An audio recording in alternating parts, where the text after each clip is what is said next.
Père, du Fils et du Saint-Esprit. Amen. Mes très chers frères et sœurs, nous voici entrés dans ce carême. Le rite du mercredi des Cendres nous rappelle que c'est un temps de pénitence.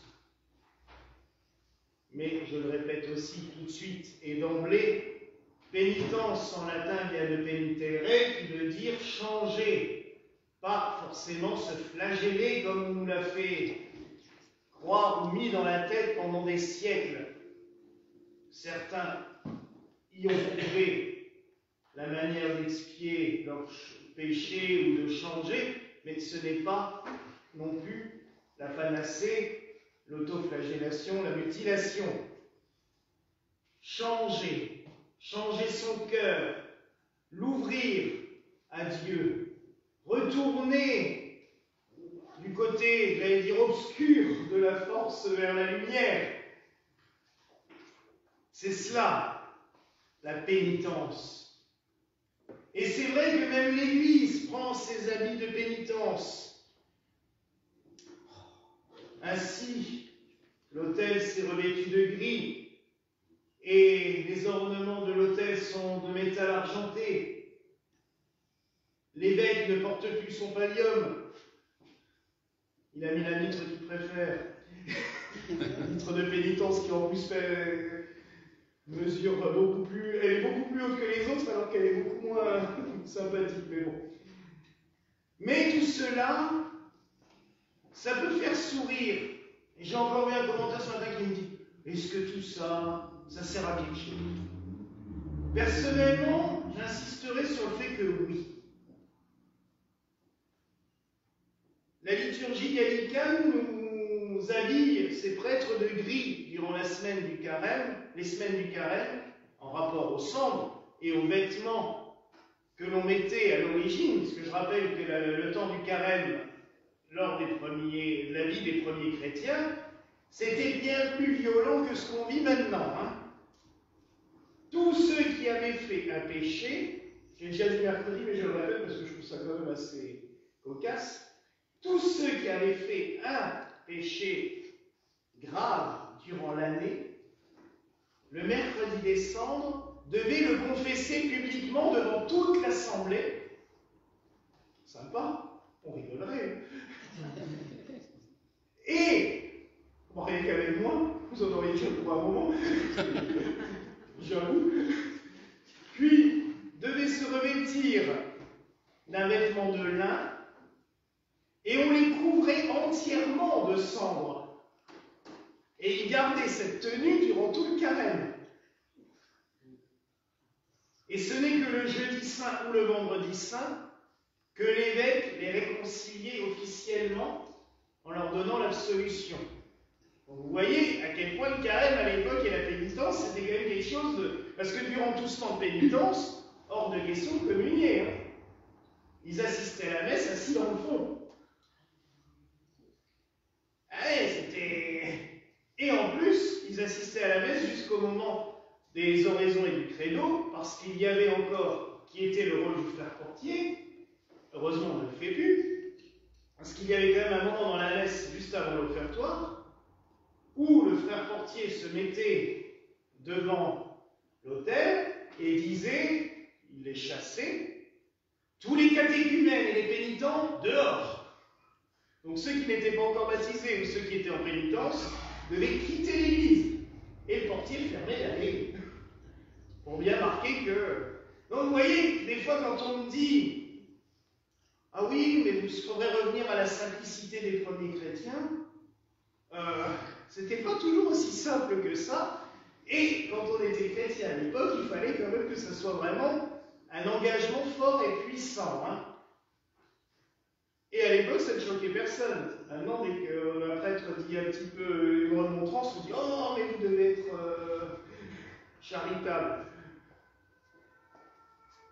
C'est pas pour en revenir à ça que je vous parle de ça, mais je trouve que ça explique bien un petit peu quand même le carême de se rappeler les origines.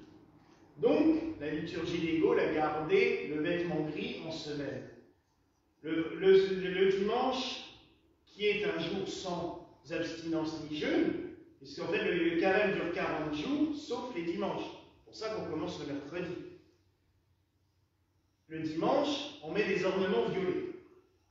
Cette couleur qui est la couleur de l'attente. On le voit déjà pendant l'Avent, et je vous l'ai déjà expliqué. Le ciel, le matin, on parle des journées ensoleillées comme on a là, le matin, on passe de la nuit noire à une espèce de couleur violacée, avant que la lumière s'élève. Et c'est tout simplement cela.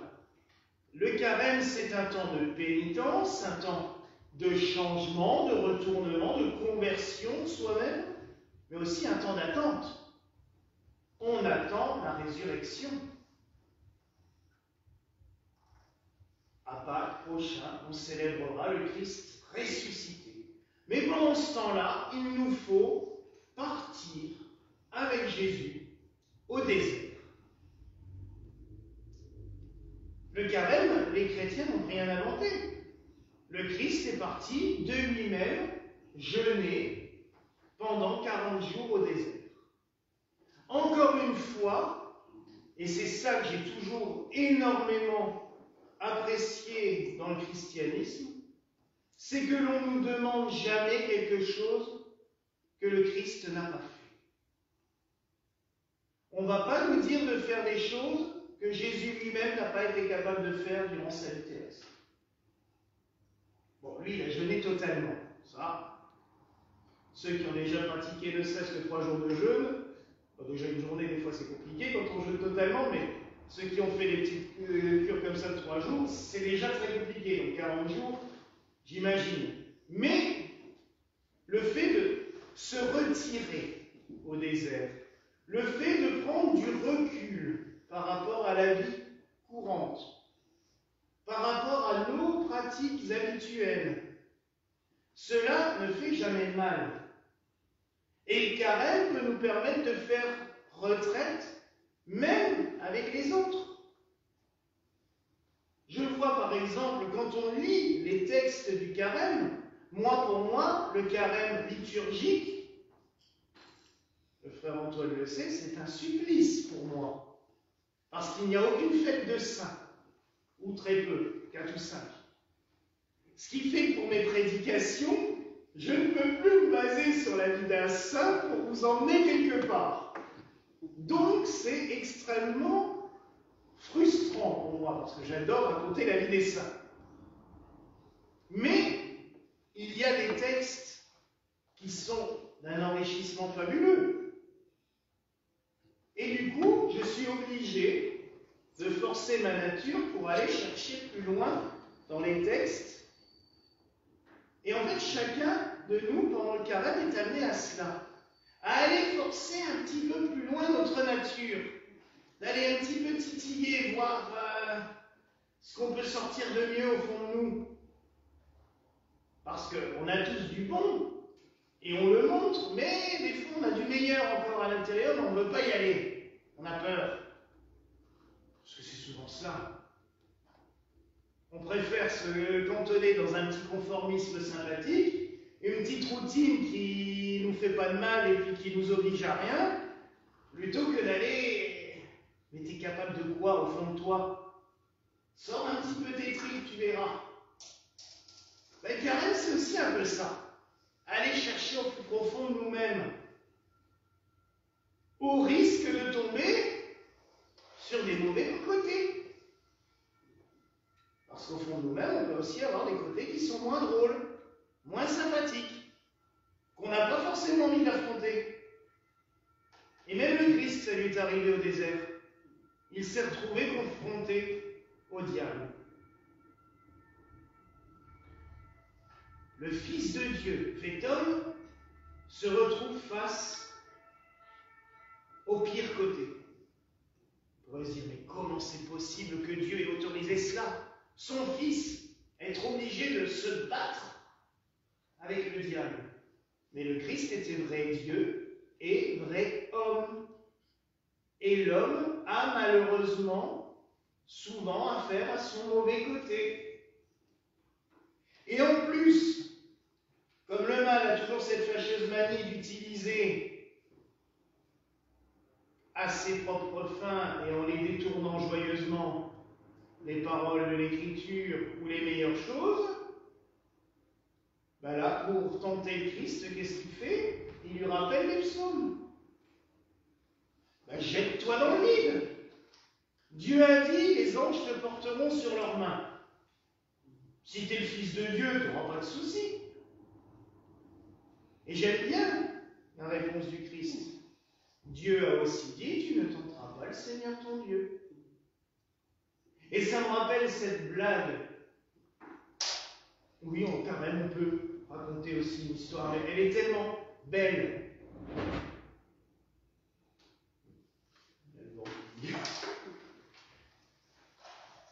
En carême. Alors, cette blague. Vous avez un avion. Il y a un père de famille, il y a un scientifique, un médecin, et le pape. Ça pourrait être un prêtre, n'importe quel prêtre. L'avion, on apprend qu'il va tomber. Il n'y a que 2 parachutes. Le père de famille dit non, non, docteur, mon père, allez-y, prenez-les. Et le prêtre dit non, non, c'est bon, prenez le parachute, moi c'est bon, Dieu va venir me sauver, il n'y a pas de souci, j'ai aucune crainte. Bon. Le médecin, le prêtre dit au médecin non, non. Pourtant le médecin lui dit mais si, allez-y, c'est bon, vous savez, moi, j'ai presque la retraite, je servirai. Non, non, allez-y, moi j'ai confiance, Dieu va me sauver, allez-y, vous pourrez certainement encore faire du bien en tant que médecin. Bon. Et puis l'avion tombe, le prêtre meurt, et forcément il arrive au paradis. Saint-Pierre à l'accueil, et il râle. Il dit ah non, non, non, moi je veux voir Dieu directement, j'ai travaillé pour lui directement, j'ai pas besoin de passer par vous. Il arrive devant Dieu et il râle. Mais Seigneur, pourquoi tu ne m'as pas sauvé? J'ai confiance en toi et tu fais rien. Et je t'ai envoyé 2 fois 2 lettres, tu n'as pas voulu la prendre. Eh oui, mes frères et sœurs. Quand le Christ nous dit ne tente pas le Seigneur ton Dieu, ça veut dire que c'est bien beau d'avoir confiance en Dieu, une pleine confiance. Et j'arrête pas de vous bassiner avec ça toute l'année en vous disant ne l'oubliez pas. Mais il faut aussi mettre un peu du sien. Et ne pas fermer ses yeux quand l'aide vous est présentée. Demandez de l'aide à tout bout de champ au Seigneur, mais quand il y a quelqu'un qui vient pour vous tendre la main, lui dira non, non, non. Bah, eh oh, qui sait si c'est pas le Seigneur qui vient? Alors oui, sur le coup, ça sera peut-être pas lui. Mais ça serait quand même bête de le louper. Donc si la main est tendue, la prendre. On verra bien où on va. Mais ne jamais fermer la porte à Dieu. Et enfin, je terminerai sur ce dialogue entre Satan et le Christ. Parce qu'on voit bien, là aussi, qu'avec les Écritures, on peut leur faire dire ce que l'on veut. Si on coupe des petits morceaux de phrases sans les contextualiser, sans donner l'esprit qui va avec, on peut faire ce qu'on veut. Je l'ai déjà dit à certains d'entre vous, un de mes amis pasteurs avait fait un travail quand il était à la fac de Théo. Son prof lui avait dit, écoute, tu me fais un sermon n'utilisant que des phrases de la Bible pour justifier l'inacceptable. Et il a fait un sermon de 45 minutes qu'avec des phrases tirées de l'Évangile et de l'Ancien Testament, justifiant l'Holocauste. Et il m'a dit, ça tenait debout, c'était horrible. Mais le prof leur a fait faire ça à chacun pour leur montrer qu'il ne faut jamais prendre des tout petits bouts de phrases comme on le fait. Et malheureusement, certaines sectes chrétiennes le font. On prend des tout petits bouts pour condamner, pour assassiner quelqu'un, alors qu'il y a un contexte. Combien de fois on a fait Et on a empêché pendant des siècles les femmes de parler dans les églises. Et on leur a mis un fichu sur la tête. Tout simplement parce que saint Paul dit dans une de ses lettres, « Femmes, taisez-vous ». Et dans une autre, il leur dit, « Voilez-vous devant Dieu ». Mais c'est un contexte. Il s'adresse aux Hébreux. Une femme qui parle dans une synagogue à l'époque, c'était la lapidation immédiate. Donc dans le contexte, il leur disait, allez-y doucement. Ça ne servira à rien si vous êtes lapidé, vous ne pourrez plus rien faire. Mais d'un autre côté, quand il écrit aux communautés grecques, il leur dit, je vous envoie Phlébé, diaconesse de Corinthe, pour diriger votre communauté. Donc c'est bien la preuve que les femmes ont une place dans l'Église. Mais si on sort qu'un petit bout d'une lettre de saint Paul isolée, on peut faire dire ce qu'on veut. Et ça, c'est tout le temps. Et les communautés chrétiennes l'ont fait depuis toujours. Les autres religions avec leur livre saint aussi. On prend un tout petit bout et on s'en sert pour faire du mal. Et c'est ce que le Christ démontre là. Oui, tu me dis que je peux sauter du temple, il n'y a pas de souci, les anges vont venir. Mais le Seigneur a aussi dit ça. Ah. Et ce dialogue est très intéressant. Et ça nous rappelle que les Saintes Écritures, c'est un rail qui nous conduit. Mais il faut toujours se laisser guider par l'Esprit Saint. Et c'est pour ça que lors des grandes fêtes, le chandelier à ses branches est allumé durant la lecture de l'Évangile. Pour nous rappeler que c'est l'Esprit Saint qui nous éclaire le sens des Saintes Écritures. Et il y a une formule que l'on peut dire quand on fait, tu le verras dans quelques années, quand il y a l'office des diacres, quand les diacres font leur office liturgique, que le Seigneur, on élève l'Évangile et on dit que le Seigneur nous en éclaire le sens, non pas selon la lettre qui tue, mais selon l'esprit qui fait vivre. Ah oui. Et c'est presque une parole que l'on devrait dire, peut-être que je l'ajoute dans la Lectio Divina, juste avant de commencer parce que notre clergé en formation est censé lire la Bible tous les jours, avec la Lectio Divina, la méditer, la manger, comme disait mon père spirituel. Il fallait la mâchouiller, l'écriture, c'est-à-dire la lire, la relire, pour que le Seigneur en profite pour nous dire ce qu'il y a à prendre dedans. Oui, mes frères et sœurs, que les Saintes Écritures, ce soit une nourriture, et pas une épée pour condamner et tuer. Et que l'Esprit Saint nous en éclaire le sens en permanence. Donc vous voyez que devant nous, là, durant ces 40 jours de carême, il y a de quoi faire. Les textes liturgiques, Dieu sait qu'ils sont riches et longs, nos lecteurs ne sont pas contents dans cette période-là, parce que c'est toujours... Mais il y a tellement à recevoir de ces Écritures, guidés par l'Esprit Saint, c'est ça surtout. Être guidé par lui, qui nous éclaire le sens de tous ces textes, qu'il nous les fasse vivre en nous. Et surtout, ouvrons nos cœurs à Dieu. Le carême, c'est cela. Ouvrir son cœur encore plus à Dieu.